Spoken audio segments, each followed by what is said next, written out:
ای سید ما، ای مولای ما. من جان ناقابلی دارم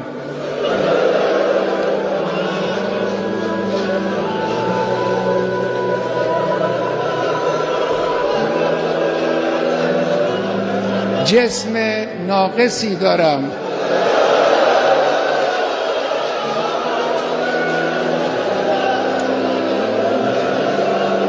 اندک آبرویی هم دارم که این را هم خود شما به ما دادید.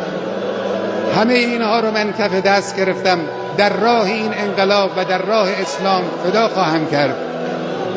اینها هم نثار شما باشه.